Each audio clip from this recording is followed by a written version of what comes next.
This video is about Mark Carney and Pierre Pollievre and what they stand for. One of the two of them is likely to be our Prime Minister in a few weeks. Let's start with Mark Carney. Now, the 1.5 degree aligned pathways of the IEA and the IPCC imply between $400 and $600 billion of annual fossil fuels related investment every year this decade. Finance on the scale required $3 trillion per year of additional clean energy investment financing alone every year till 2030 is now in prospect. And there are some signs of progress in recent weeks. The UK's energy security strategy targets make offshore wind the leading source of energy, will make offshore wind the leading source of energy generation, electricity generation, I should say, in the country as early as next year. Greta Thunberg made her speech at the UN, the How Dare You speech. I spoke, shortly afterwards. Funnily enough, she got more attention. I think, rightly enough, she got more attention. But one of the 3 points I made were exactly those about the green taxonomy, which is that, good idea, but the execution is crucial. We need 50 shades of green. We need that range of greens in order, and you've written about this, I know, in order to encourage the transition. The point is to take things from brown, olive towards green. Look, I think the good news is the elements of the system are coming into place. Disclosure, reporting at the heart, better understanding on risk management, elements of markets that we need, new markets like offsets and others, but also net zero plans, not just for companies, but for financial institutions. Why don't we see what Greta Thunberg is up to these days? Show me what power looks like. One struggle, one fight, climate justice, human rights. It looks like she has new priorities over the climate. Let's see what else Mark Carney was talking about in 2021. We know that only mainstream finance can fund the estimated $100 trillion of investment needed over the course of the next 3 decades for a clean energy future. That time, there was about $5 trillion of private financial assets committed to being managed to net zero. Balance sheets that total over $130 trillion in line with net zero. So make no mistake, the money is here. Now, a critical issue is how do we use the enormous financial resources and the relentless focus of GFAN's members to unlock the $1 trillion of additional annual investment needed for the net zero transition in emerging markets and developing economies. Don't worry, I didn't really understand what he was saying either. And what happened to all those trillions of dollars he was talking about? Well, let's hear what promises he's making today. But we get it. We care. And that's why our plan will directly solve both problems by both implementing new climate policies that are at least as effective in lowering emissions and by bringing forward new economic measures that will make Canadian families better off. So how does it work? First, as I mentioned, to help Canadians invest in greener policies, we'll have the big polluters pay for climate incentives by developing and integrating a new consumer carbon credit market into the industrial pricing system. What's the bottom line? Canada can become a clean energy superpower and make the most of our existing oil and gas resources during the transition. Hi, Mr. Carney. My name's Lindsay Jones. I'm with the Globe and Mail.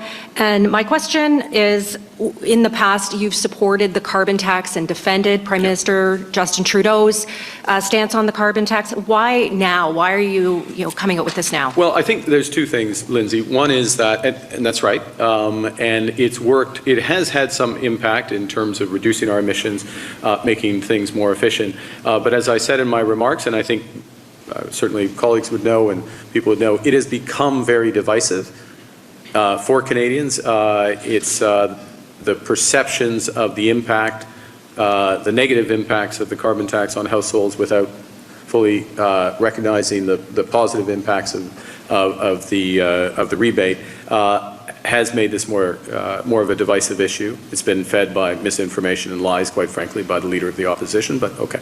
It sounds like Mark Carney always has good news for you. I wonder if that has anything to do with him being a banker. Let's look at Pierre Pollievre. On December 7th, 2015, the Finance Minister introduced tax changes on the floor of this House of Commons that led to a drop in the stock market and a 5% reduction in the value of Morneau Chappelle shares. But not before someone got out selling their shares just 1 week earlier. Mr. Speaker, as we saw yesterday, the Conservatives find themselves in a bit of a jam. They are trying to make allegations here in this House, hidden behind parliamentary privilege, that they cannot repeat outside the House. Indeed, when challenged to repeat the allegations they had made on Monday, the Conservative House leader said, "I'm not going to say that. I don't want to get sued." Well, that, Mr. Speaker, is the proof that these are nothing but baseless allegations. Let me quote something that is just now being said outside of the House of Commons and is on the Global News website. Global News has analyzed insider trading reports of the company, Morneau Chappelle, and discovered that the finance minister's father sold a significant number of shares day before his son announced a major tax policy change.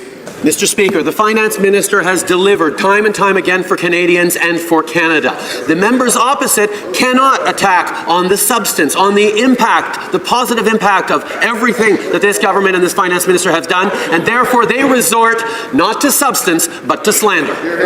Honourable Member for Carleton. I quote again David Aiken. In its analysis of trading activity by all Morneau Chappelle insiders, Global News has found that the minister's father is the only insider to have significant activity in the days before the finance minister's tax announcement, end quote. It turns out the minister's father sold $1.5 million worth of shares just 4 days before the tax announcement that dropped Morneau Chappelle share prices. Is that just a coincidence? Honourable Prime Minister. Again, Mr. Speaker, an easy rule of thumb for Canadians watching the goings-on in this House of Commons is to see whether or not the allegations made inside this House are repeated outside this House. As the Conservative House Leader herself said last night, they don't want to get sued. Note how Justin doesn't really deny the allegation.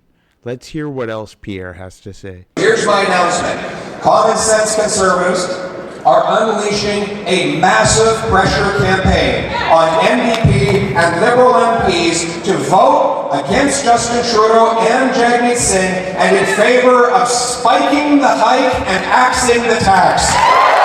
The only really controversial thing I could find about Pierre was that he called Justin Trudeau a wacko a little while ago.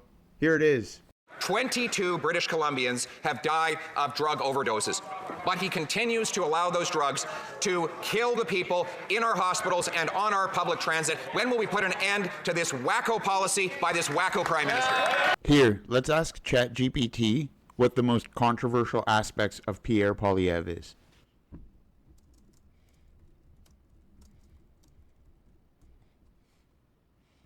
Association with far-right groups basically means that he doesn't have blue hair.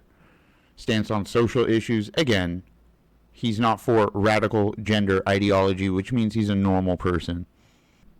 Populist rhetoric and confrontational style suggests that he's Trumpian, which is probably something that we want as Canadians. Let's ask ChatGPT about Mark Carney.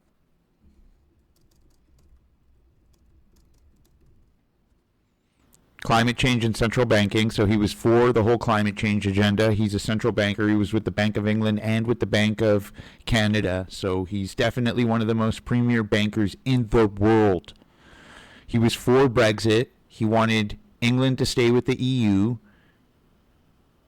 He's for globalization. He's a globalist populist, so he's really just for the top 10%. At least insofar as what the most controversial aspects of him are being claimed as.